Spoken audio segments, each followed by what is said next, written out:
오늘 11월 1일 간사님은 김은호 목사님이십니다. 김은호 목사님은 오른교회 담임 목사님으로 섬기고 계시고 현재 다니엘 기도회 운영위원장으로 주거하고 계십니다. 오늘 저녁 기도의 현장에서 승리하라는 제목으로 말씀을 전할 때에 우리 모두 큰 은혜가 있기를 축복합니다. 강사 목사님 나오시되 힘찬 박수로 환영하겠습니다.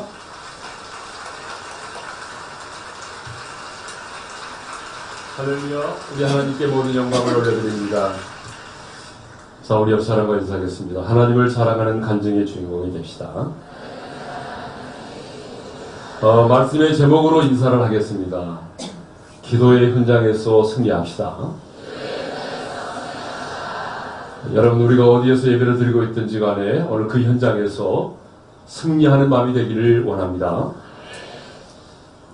2018 열방과 함께하는 다니엘 기도회가 시작이 됐습니다. 이번 2018 열방과 함께하는 기도회는 교단과 교파를 초월해서 1만 1000여 교회가 함께하고 있습니다. 우리는 21일 동안 존귀하신 예수님의 이름으로 우리의 보좌 앞에 나아가서 한 마음으로 보좌에 앉으신 우리 하나님을 찬양하고 하나님이 주시는 말씀을 아멘으로 받으면서 한 마음으로 부르짖어 기도하게 될 것입니다. 지금 우리는 서로 다른 공간에서 예배를 드리고 있습니다. 본당에서만이 아니라 교육관에서, 또 어떤 분들은 미국, 일본, 페루에서, 뉴질랜드에서, 어떤 분은 서울에서, 어떤 분은 저 제주도의 섬마을에서 예배를 드리고 있습니다. 뿐만 아니라 우리는 각자가 속해 있는 교단과 교파가 다릅니다. 교회 안에서의 직분도 서로 다르고요. 신앙의 경륜도 다르고, 우리가 가지고 있는 은사도 다르고, 우리의 나이도 너무나 다르죠. 그렇지만 우리는 그리스도 예수 안에서 하나입니다. 우리는 그리스도 예수 안에서 하나입니다. 왜냐하면 우리는 지금 그리스도의 한 몸으로 하나님을 예배하고 있기 때문이죠. 여러분, 교회는 건물이 아닙니다. 교회는 조직이나 시스템이 아닙니다. 교회는 그리스도의 몸입니다. 그리고 교회의 머리는 예수 그리스도이십니다. 왜냐하면 예수를 믿음으로 내가 그 예수의 생명으로 거듭나는데, 그 거듭난 내 생명을 성령께서 그리스도의 몸에 연합시켰습니다. 그래서 우리는 교단과 교파를 초월해서 그리스도의 한 몸이 된 것입니다. 언제 우리가 이렇게 예수 그리스도 안에서 교단과 교파의 벽을 뛰어넘어서 공간을 초월하여 함께 하나님을 찬양하고 함께 말씀을 받으면서 함께 우리가 기도한 적이 있습니까? 저는 이 사실만으로도 가슴이 벅차오릅니다. 숨이 막힐 정도로 감격스럽습니다. 설령 하나님께서 어떤 일을 우리 가운데 행하지 않으신다고 할지라도 이렇게 우리 모두가 그리스도 안에서 그리스도의 몸으로 하나님을 예배할 수 있다는 것만으로도 감사하고 감격할 뿐입니다. 이렇게 하나님과 함께 예배를 드리는 우리도 이렇게 감격스럽고 기쁜데, 하나님과 함께 예배를 드리는 우리의 찬양을 받으시고 기도를 들으시는 보좌에 앉으신 우리 주님께서는 얼마나 기뻐하실까요? 어쩌면 우리 주님이 너무나 기뻐서 다윗처럼 덩실덩실 보좌에서 일어나셔서 춤을 추실지도 모르겠습니다. 자, 오늘 본문은 이스라엘과 아말렉과의 싸움을 다루고 있습니다. 자, 본문 8절은요, 아말렉과 이스라엘이 어떻게 싸우게 되었는지를 우리에게 말해주고 있어요. 우리 8절의 말씀을 읽겠습니다. 다 같이요. 그때에 아말렉이 와서 이스라엘과 르비딤에서 싸우니라.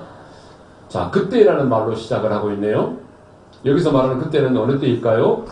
모세가 이끄는 이스라엘 백성들이 신광야를 지나서 르비딤에 도착하여 목마름의 문제를 해결받았을 때입니다.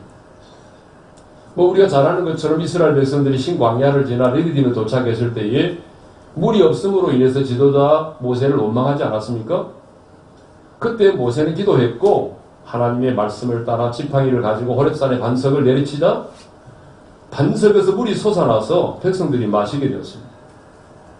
그런데 바로 그때에 아말렉이 이끄는 군대가 이스라엘을 기습 공격을 해온 것입니다. 자, 그러면 이스라엘 백성들을 공격한 아말렉은 누구입니까? 아말렉은요, 이삭의 증손자이며 야곱의 피를 나는 혈족입니다.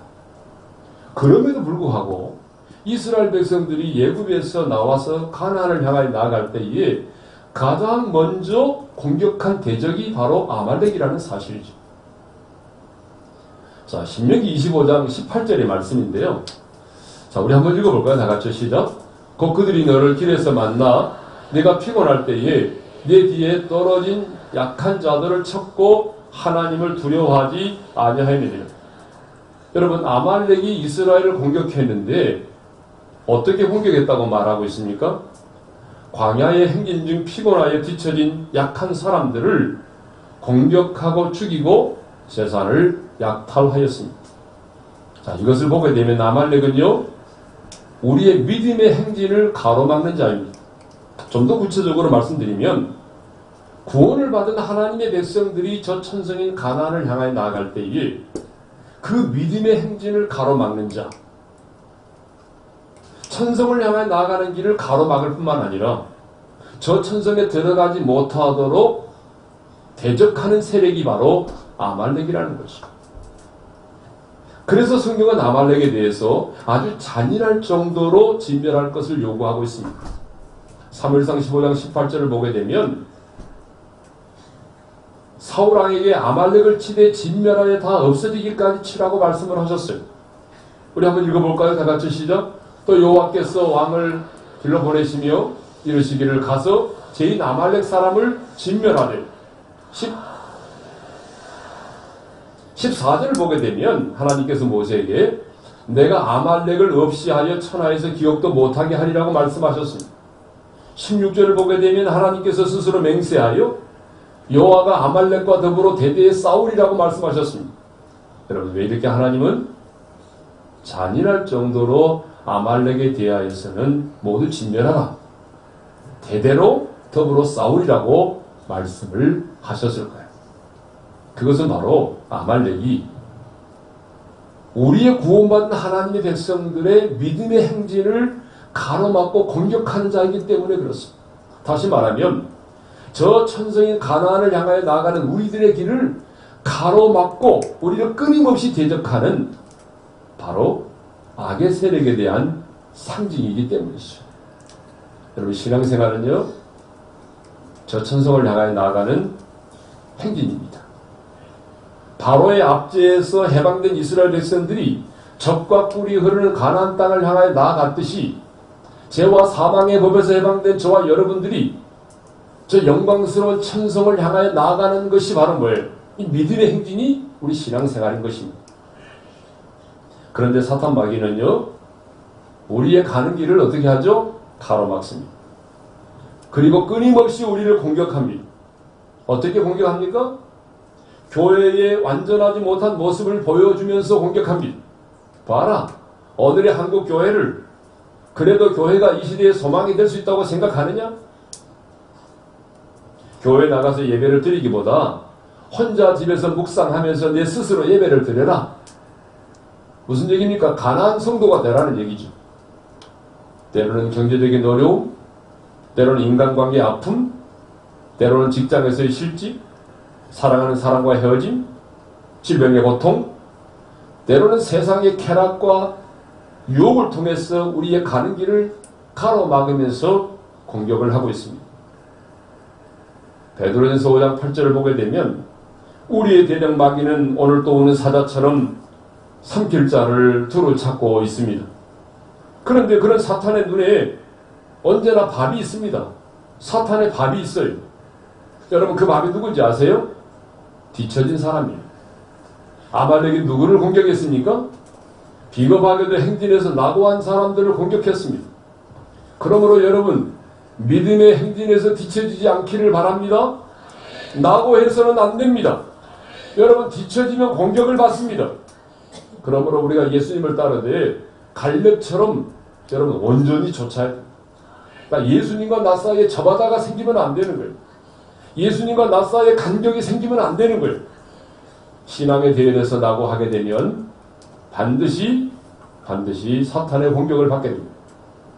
그런데 성도들을 보게 되면 괜히 불평하고 원망하다가 신앙의 행진에서 시험에 들어서 뒤처지는 분들이 있습니다. 아무것도 아닌 일에 시험에 들어서 신앙의 대열에서 뒤처지는 분들이 계세요. 그러나 여러분, 힘들어도 함께 가야 합니다. 우리 옆 사람과 인사합시다. 힘들어도 함께 갑시다. 여러분, 옆 사람이 쓰러지면 이렇게 세워주고 넘어지면 붙잡아주면서 함께 믿음의 행진을 할 수 있기를 바랍니다. 그러면 모세는 이렇게 아말렉으로부터 기습적인 공격을 받았을 때에 이제 어떻게 대처했냐는 것입니다. 자, 9절의 말씀을 우리 한번 읽도록 하겠습니다. 다 같이요. 모세가 여호수아에게 이르되 우리를 위하여 사람들을 택하여 나가서 아말렉과 싸우라. 내일 내가 하나님의 지팡이를 손에 잡고 산꼭대기에 서리라. 자, 아말렉이 기습 공격을 해왔을 때에 모세는 가장 먼저 여호수아에게 사람들을 택하여서 나가서 아말렉과 싸우라고 했습니다. 그리고 자신은요, 자기 자신은 하나님의 지팡이를 손에 잡고 산꼭대기에 서겠다고 말하지. 무슨 말입니까? 싸움과 기도를 병행하겠다는 것입니다. 아말렉과의 싸움에서 모세가 취한 전략은 두 가지입니다. 여호수아는 나가서 싸우고 자신은 산에 올라서 기도하겠다는 것입니다. 그러니까 모세가 세운 전략은 뭐죠? 싸움과 기도라는 전략이었어요. 여러분, 우리의 삶에도 기도와 싸움이라고 하는 이 전략이 다 필요합니다. 다시 말하면 사람이 해야 될 일은 마땅히 사람이 행하고 그러면서 하나님의 도움을 구해야 한다는 것입니다. 그런데 우리는 가끔 사람이 해야 될 일을 하지도 않고 기도만 하고 있는 경우를 봅니다. 그러면서 결과가 좋지 않게 되면은요, 하나님께서 뭐 자신의 기도를 들어주지 않았다고 삐지고 시험에 들어요. 그러나 여러분, 성경을 보게 되면 분명히 하나님이 하시는 일이 있고 인간이 해야 될 일이 있습니다. 그런데 우리는 하나님이 하셔야 될 일을 내가 하려는 경향이 있어요. 인간이 내가 해야 될 일을 내가 하지 않고 하나님께로 또 넘겨버리는 경향이 있습니다. 그러나 여러분, 그것은 성경적이 아닙니다. 제가 여러 차례 얘기를 했는데요. 요한복음 11장을 보게 되면 예수님께서 죽은 나사로를 살리시는 장면이 나와요. 그런데 예수님께서 썩어든 냄새 나는 나사로를 살리시기 전에 뭘 먼저 요구하셨습니까? 돌을 옮겨 놓으라고 말씀하셨습니다. 돌을 옮겨 놓으라. 그리고 사람들이 돌을 옮겨 놓았을 때에 예수님은 아버지여, 내 말을 들으심을 인하여 감사하나이다. 감사의 기도를 들으시고 그리고 이어서 큰 소리로 나사로야 나오너라 명령하셨습니다. 그때 어떤 일이 벌어졌습니까? 죽은 지 나흘이나 되었던 나사로가 수족을 배로 동이채로 살아서 걸어 나왔습니다. 여러분, 우리 예수님은 죽은 나사로도 살리실 수 있는 전능하신 분이시지만 사람들에게 뭘 요구했습니까? 무덤의 문을 열어놓을 것을 명령하셨습니다. 무슨 말입니까? 죽은 자를 살리시는 일은 하나님만이 하실 수 있는 일입니다. 그러나 무덤의 문을 열어놓을 수 있는 일은 우리 인간이 해야 될 일이라는 것입니다. 인간이 해야 될 일을 미루지 말라는 거죠. 누가복음 5장을 보게 되면 우리 예수님께서 베드로에게 깊은 데로 가서 그물을 내려 고기를 잡으라고 말씀을 하시죠. 그때 베드로는 이렇게 말하죠. 내가 밤이 새도록 수고했지만 잡은 것이 없지만은 말씀에 의지하여 그물을 내리리다. 순종하고 깊은 곳에 가서 그물을 내렸습니다. 그래도 어떤 기적이 일어났습니까? 그물이 찢어질 정도로 고기를 많이 잡게 되었습니다. 베드로가 했던 일은 무엇입니까? 말씀에 순종하여 깊은 곳에 가서 그물을 내린 것입니다. 그때 주님이 하셨던 일은 무엇입니까? 갈릴리 바닷속에 있는 그 고깃떼들을 그 시간에 그 장소로 다 모여들게 해서 잡히게 한 것입니다. 여러분, 베드로는요 어부지만은 죽었다 깨어나도 바닷속에 있는 고기들을 모을 수 없습니다. 이것은 하나님만이 하실 수 있는 일입니다. 그런데 말씀 앞에 순종하여 그물을 내리는 일은 누가 해야 됩니까? 저와 여러분이 해야 될 일이라 그 말입니다. 사람이 해야 될 일이 있고 하나님께서 하셔야만 하는 일이 있습니다. 자, 모세는 하나님의 도움을 구하기 위해 산꼭대기로 올라갔고 여호수아는 사람들을 데리고 나아가서 싸웠습니다. 전투만 하지 않았습니다. 기도만 하지 않았습니다. 여러분, 이 사실이 중요해요. 전투만 하지 않았습니다. 기도만 하지 않았습니다. 전투와 기도를 함께 병행하여 했습니다. 이것이 바로 미신과 기독교의 다른 점입니다. 여러분, 미신은요 인간의 책임을 묻지 않아요. 그러나 하나님은 우리 인간의 책임을 물으십니다. 무릎으로 승부한다는 것은 인간의 책임을 무시하는 일이 결코 아닙니다. 그러므로 우리는 기도하면서도 우리의 주어진 일에 최선을 다해야 됩니다. 내가 공부하는 학생이라면 여러분, 기도만 한다고 성적이 오르는 게 아니잖아요. 최선을 다해서 공부를 해야 됩니다. 연구하는 사람입니까? 최선을 다해 연구하십시오. 비즈니스를 하세요? 남보다 더 열심히 비즈니스를 하세요. 그리고 기도도 해야 된다는 얘기입니다. 자, 10절을 보게 되면 여호수아가 모세의 말대로 순종하여 나아가서 아말렉과 싸우기 시작합니다. 자, 10절 상반절의 말씀을 우리 다 같이 읽겠습니다. 시작. 여호수아가 모세의 말대로 행하여 아말렉과 싸우고, 여호수아는 사람들을 택하여 나아가서 아말렉과 싸우라. 그 모세의 말에 순종하여 나아갔습니다. 그러면 왜 모세는 많고 많은 사람들이 있는데 왜 여호수아를 그 아말렉과의 전쟁터에 내어보냈을까요? 그것은요, 그만큼 여호수아가 충성된 사람이었기 때문에 그래요. 여호수아는 모세의 시족입니다. 그는 출애굽 이후에 가나안 땅에 들어가기까지 40년 동안 단 한 번도 모세의 시정을 들며 그 곁을 떠나지 않았던 사람입니다. 여러분, 하나님은요 아무에게나 아말렉과의 싸움을 맡기지 않으셨어요. 하나님은 예나 지금이나 충성된 자를 영적 전쟁의 선봉에 서게 하십니다. 하나님은 영적 전쟁의 선봉에 서게 하는 사람은요 아무나 세우지 않아요. 충성된 사람을 영적 전쟁의 선봉에 서게 하십니다. 우리는 너무나 쉽게 여호수아는 참 순종을 잘하는구나. 여러분, 여호수아도 인간이에요. 모세가 명령하지만 그 전쟁에 사람들을 데리고 뛰어든다고 하는 것은 쉬운 일이 아닙니다. 왜냐하면 그들은 지금까지 한 번도 전쟁을 치러본 적이 없어요. 그들은 애굽에서 종살이만 했잖아요. 그들은 한 번도 싸워본 경험이 없어요. 전쟁에서 이길 수 있는 어떤 전략과 기술도 가지고 있지 않아요. 그러므로 이 전쟁은요 어때요? 나가서 싸우라고 해서 싸우지만 이길 수 있는 전쟁이 아닙니다. 승산이 거의 없는 전쟁입니다.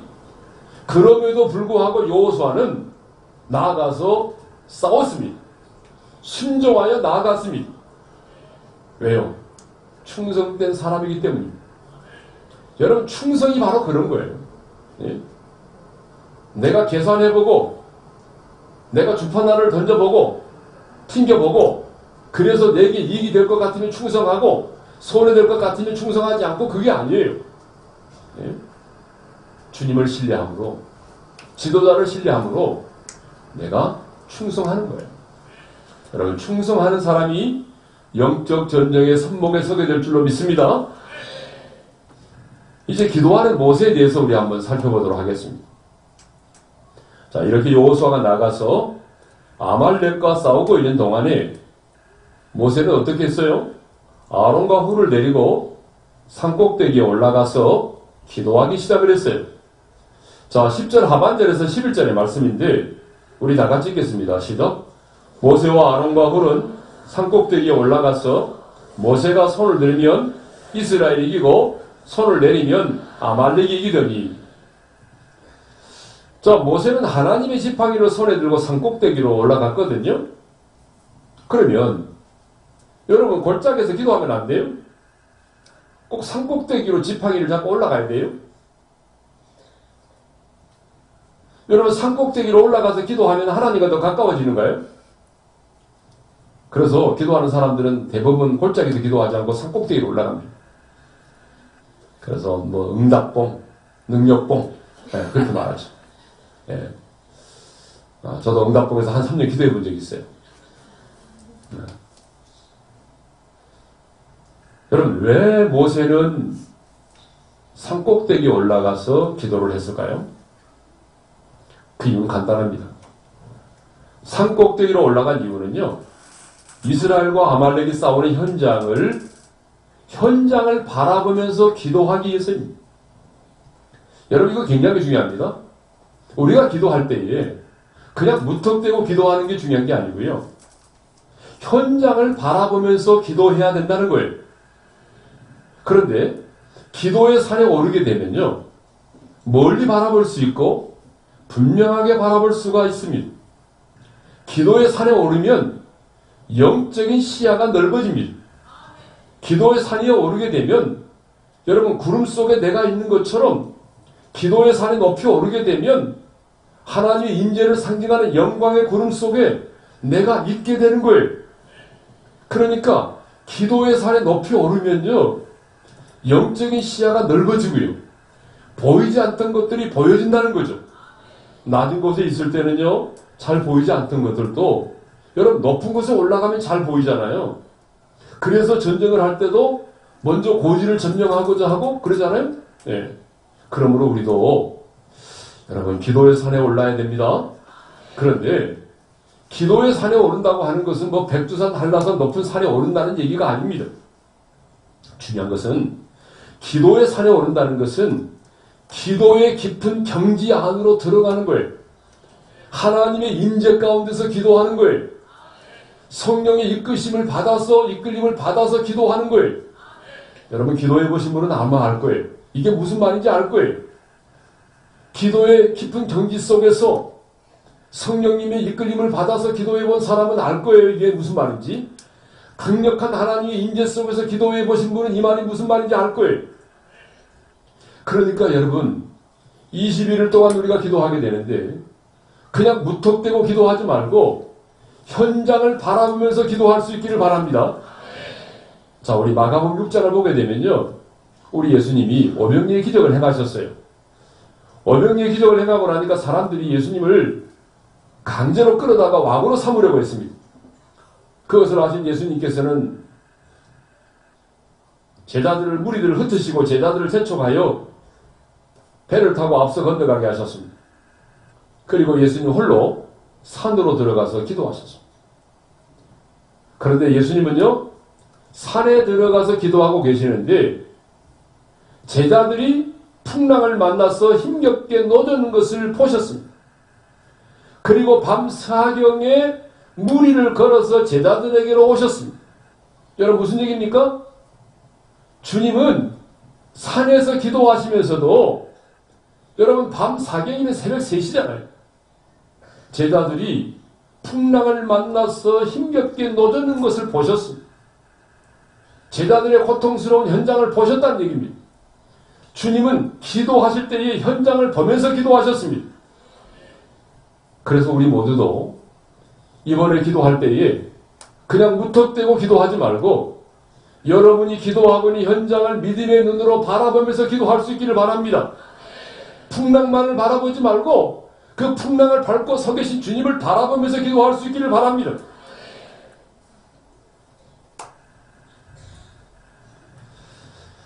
자, 그러면 왜 모세는 하나님의 지팡이를 손에 들고 올라갔을까요? 여러분 모세는요, 다른 것은 가지고 가지 않았는데 지팡이를 잡고 지팡이를 들고 산에 올랐습니다. 그래서 성경에 보게 되면 그 지팡이를 그냥 지팡이라고 말하지 않고 뭐라고 말하냐면 하나님의 지팡이라고 되어 있어요. 그러면 왜 성경에서는 지팡이를 하나님의 지팡이라고 그렇게 표현하고 있을까요? 여러분, 모세가 가지고 올라온 지팡이를 성경은 하나님의 지팡이라고 말하고 있어요. 하나님의 지팡이라고 말한 이유가 뭘까요? 능력의 지팡이이기 때문이죠. 여러분, 우리 잘 알잖아요? 여러분, 그 지팡이가 바로 앞에서는 뱀이 되기도 하고 그랬잖아요. 뱀으로 변하기도 하고 홍해를 가르기도 하고 반석을 쳐서 샘물을 내기도 했습니다. 아무튼 이 모세의 손에 들려진 지팡이는요, 능력의 지팡이였습니다. 그렇다면 새 언약의 백성인 우리의 손에 들려진 하나님의 지팡이는 무엇일까요? 그것은 곧 여러분 예수의 이름과 예수의 보혈인 줄로 믿습니다. 하나님께서 오늘 저와 여러분의 손에 들려진 능력의 지팡이는 여러분 예수님의 이름입니다. 예수님의 보혈의 능력입니다. 그러므로 언제나 우리는 이 두 가지를 들고 가야 됩니다. 예수님의 이름으로 마귀를 대적하고 예수님의 이름으로 아버지 앞에 구하고 예수님의 보혈의 능력을 힘입어서 사탄의 참소를 이겨내고, 그러니까 여러분 이번 기도의 기간에 여러분의 손에 이 하나님의 지팡이, 이 능력의 지팡이, 하나님께서 우리 손에 들려준 이 두 가지 무기를 놓지 말아야 됩니다. 주님이 말씀하셨잖아요. 지금까지는 너희가 내 이름으로 아무것도 구하지 아니하였으나 구하라. 그리하면 받으리니 너희 기쁨이 충만하리라. 내 이름으로 구하면 내가 시행하리라. 여러분 예수님의 이름으로 기도할 수 있기를 바랍니다. 예수님의 이름으로 여러분 마귀를 대적할 수 있기를 바랍니다. 사탄이 여러분을 참소할 때마다 어린 양의 보혈의 능력을 힘입어서 사탄의 참소를 물리칠 수 있기를 바랍니다. 그런데 이 놀라운 사실은 모세가 손을 들면 이기고 손을 내리면 아말렉이 이겼다는 거예요. 자, 11절의 말씀을 읽겠습니다. 다 같이 시작. 모세가 손을 들면 이스라엘이 이기고 손을 내리면 아말렉이 이기더니. 참 희한한 전쟁입니다. 지도자인 모세가 손을 들면 이기고 손이 내려오면 아말렉이 이기더라는 거예요. 그러니까 손을 드느냐 내리느냐에 따라서 전쟁의 승패가 좌우됐다는 거죠. 여러분 이것은 무엇을 말합니까? 기도에 의해서 전쟁의 승패가 좌우됐다는 것을 말하죠. 기도에 의해서 전쟁의 승패가 좌우됐다고 하는 것은 뭘 말합니까? 하나님에 의해서 이 전쟁의 승패가 좌우됐다는 것을 의미하는 것입니다. 여러분 모세의 손 그 자체에 무슨 초인적인 능력이 있었습니까? 아니죠. 여러분 모세의 손도 우리와 동일한 손이에요. 그런데 모세가 손을 들어 기도할 때에 하나님이 그 전쟁에 개입하시기 시작하셨어요. 모세가 손을 들어 기도하면 하나님이 강한 용사로 그들 가운데 싸우기 시작하셨습니다. 그래서 모세는 이 전쟁에서 승리한 이후에 가장 먼저 제단을 쌓고 이름을 뭐라고 말했어요? 여호와 니시. 자, 15절의 말씀을 읽겠습니다. 시작. 모세가 제단을 쌓고 그 이름을 여호와 니시라 하고, 여러분 니시라는 말이에요. 니시라는 말이 무슨 말이죠? 예, 승리를 상징하는 깃발을 말하죠. 그런데 여호와 니시니까 여호와는 나의 깃발이라는 뜻입니다. 여러분 깃발은요 언제나 승리의 표시입니다. 그래서 전쟁을 할 때에 고지를 점령하게 되면 거기에 뭘 꽂습니까? 승리의 깃발을 꽂습니다. 네. 가장 먼저 그곳에 깃발을 꽂아요. 여러분 산악인들이 에베레스트를 정복할 때에 그 높은 산을 정복하고 난 다음에 야호 하고 그냥 내려옵니까? 아니잖아요. 여러분 반드시 그 정상에 깃발을 꽂고 내려옵니다. 우리가 인천 상륙작전을 감행해서 서울을 다시 수복했을 때도 제일 먼저 중앙청에 뭘 꽂았어요? 태극기를 꽂았지 않습니까? 태극기를 달았어요. 예? 아폴로 11호가 달에 착륙했을 때에 닐 암스트롱이 달에 착륙했을 때 가장 먼저 했던 일은 뭐예요? 성조기를 꽂았잖아요. 이건 뭐예요? 깃발은 언제나 승리를 상징하는 것입니다. 그런데 여호와 니시잖아요. 여호와 니시. 무슨 말입니까? 여호와로 말미암아 우리가 승리했다는 것입니다. 뭐 우리가 나가서 싸웠고 우리가 합심하여 기도하고 했지만은 이 전쟁에서 승리케 하시는 분은 누구라는 얘기입니까? 여호와 하나님이시라는 것입니다. 그렇습니다. 여러분, 승리의 주역은 바로 하나님이십니다. 여호수아도 아닙니다. 모세도 아닙니다. 함께 기도했던 아론과 훌도 아니었어요. 하나님의 기도를 들으시고 하나님이 하늘의 군대를 동원하여 승리케 하신 것입니다. 성도 여러분, 우리가 아무리 힘쓰고 애쓰고 노력했다고 할지라도, 아니 뭐 여러분이 40일 금식 기도를 했다고 할지라도 우리에게 이김을 주시는 분은 오직 하나님 한 분이신 줄로 믿습니다. 그래서 바울은 고린도후서 2장 14절에서 항상 우리를 그리스도 안에서 이기게 하시는 하나님이라고 했고, 고린도전서 15장 57절에서는 우리 주 예수 그리스도로 말미암아 우리에게 승리를 주시는 하나님께 감사한다라고 했던 것입니다. 여러분의 인생에, 이 다니엘 기도의 기간에 여러분의 가정과 일터와 여러분의 자녀의 삶 가운데 승리를 주시는 분은 우리 하나님 한 분이십니다. 오직 우리 주 예수 그리스도만이 우리에게 승리를 가져다 주시는 분이십니다. 그런데요, 16절의 각주를 보니까 왜 하나님께서 이 전쟁에 승리케 하셨는지, 왜 이것을 기록하여 기념하게 하셨는지에 대한 그 이유를 이렇게 말씀하고 있어요. 여호와의 보좌를 향해 손을 들었으니. 그런데 우리가 가지고 있는 개역 개정판 성경을 보게 되면 여호와께서 맹세하시기를 이렇게 되어 있어요. 그런데 여러분, 성경에 보게 되면 각주가 있잖아요. 그 각주 2번을 보게 되면 여호와의 보좌를 향해 손을 들었으니 라고 되어 있습니다. 무슨 말입니까? 모세가 손을 들고 기도할 때에 하나님께서 자신의 손을 보좌에 얹고 아말렉과 대대로 싸워주실 것을 맹세하셨다는 것입니다. 그렇습니다. 우리가 은혜의 보좌 앞에 나가서 손을 들어 기도하면 하나님께서 맹세하신 대로 우리를 위하여 싸워주실 것입니다. 그러면 왜 모세가 손을 들고 기도할 때에 하나님이 싸우기 시작하셨을까요? 모세의 손에 무슨 초입적인 어떤 능력이 있었기 때문입니까? 아닙니다. 그것은 하나님의 보좌 앞에서 우리가 손을 든다는 것은요, 항복이라는 믿음의 고백을 담고 있기 때문입니다. 무슨 고백을 담고 있다고요? 항복. 항복이라는 믿음의 고백을 담고 있습니다. 여러분, 기도가 무엇입니까? 나의 간절한 소원을 이루는 것이 기도입니까? 여러분의 야망을 성취하는 것이 기도입니까? 아닙니다. 우리의 기도는 내 소원을 이루기 위해서 하는 것이 아닙니다. 내 야망을 성취하기 위해서 기도하는 게 아닙니다. 여러분, 결국 기도는 하나님 앞에 내가 항복당하는 것입니다. 여러분, 생각해 보십시오.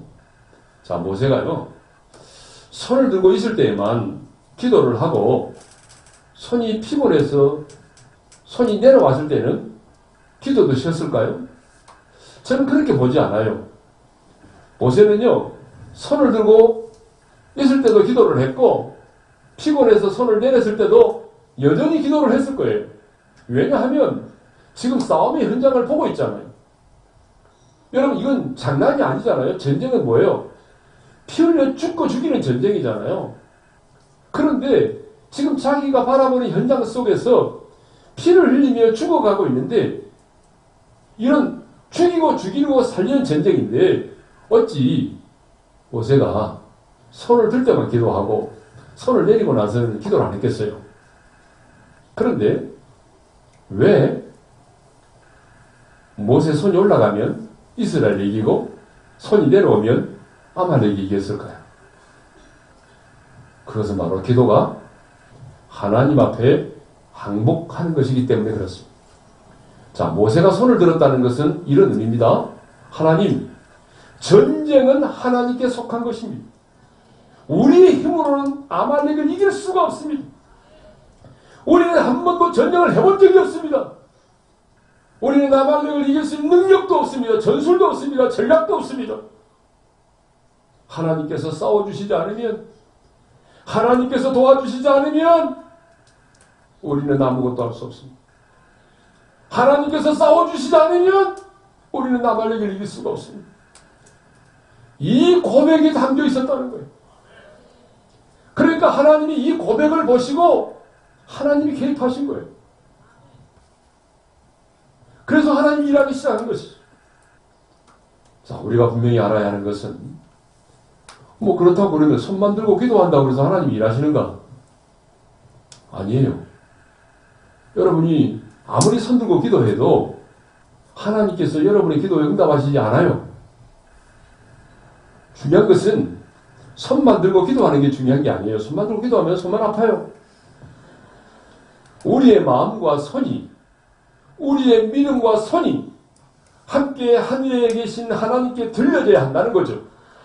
그게 바로 예레미야가 3장 41절의 말씀 아닙니까? 읽겠습니다. 시작. 마음과 손을 아울러 하늘에 계신 하나님께 들자. 그러니까 손만 든다고 되는 게 아니에요. 은혜의 보좌 앞에서 진실한 신앙의 고백을 가지고 믿음으로 손을 들고 기도해야 된다는 것입니다. 여러분 바리새인들을 보십시오. 바리새인들이 손 들고 기도하지 않았습니까?